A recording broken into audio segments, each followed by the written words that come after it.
വിപണി കീഴടക്കാൻ കുടുംബശ്രീയുടെ ബ്രാൻഡഡ് രുചിക്കൂട്ട്. പത്തനംതിട്ടയിലും കുടുംബശ്രീയുടെ ബ്രാൻഡഡ് ഉൽപ്പന്നങ്ങളുടെ വിൽപ്പന ആരംഭിച്ചു. കറി പൗഡറുകളും പുട്ടുപൊടിയും ഉൾപ്പെടെ 9 ഇനങ്ങളുടെ വിപണനമാണ് നിലവിൽ ആരംഭിച്ചിരിക്കുന്നത്.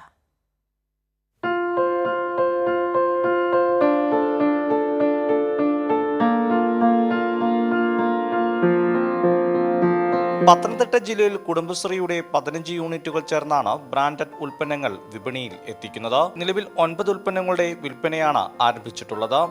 മുളക്, മല്ലി, മഞ്ഞൾ തുടങ്ങി 9 പ്രോഡക്റ്റുകൾ ഇപ്പോൾ ബ്രാൻഡിങ്ങിലേക്ക് വന്നിട്ടുണ്ട്.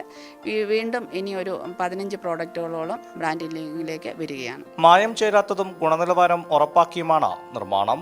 നമ്മുടെ ഈ പ്രൊഡക്റ്റിലൊക്കെ കൂടുതലും കുടുംബശ്രീ പ്രവർത്തകർ കൃഷി ചെയ്താണ്. മുളക്, മഞ്ഞളൊക്കെ ഞങ്ങൾ കൃഷി ചെയ്താണ് ഇത് ഇവിടെ മില്ലിൽ കൊണ്ട് പൊടിപ്പിച്ച് ബ്രാൻഡഡ് ആക്കുന്നത്, പാക്ക് ചെയ്തൊക്കെ. ജൈവ കൃഷിയാണ്, മായമൊന്നുമില്ല. ഞങ്ങൾ മറ്റ് കീടനാശിനികളൊന്നും ഉപയോഗിക്കുന്നില്ല.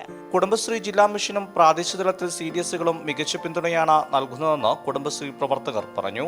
സംസ്ഥാന തലത്തിൽ ബ്രാൻഡഡ് ഉൽപ്പന്നങ്ങൾ ഏകീകരിക്കുന്നതോടെ വിപണിയിൽ വലിയ സാധ്യതയാണ് കുടുംബശ്രീക്ക് തുറന്നു കിട്ടുന്നത്. ഇതുവഴി കുടുംബശ്രീ പ്രവർത്തകരുടെ വരുമാനവും വർദ്ധിപ്പിക്കാനാകും. കൈരളി ന്യൂസ്, പത്തനംതിട്ട.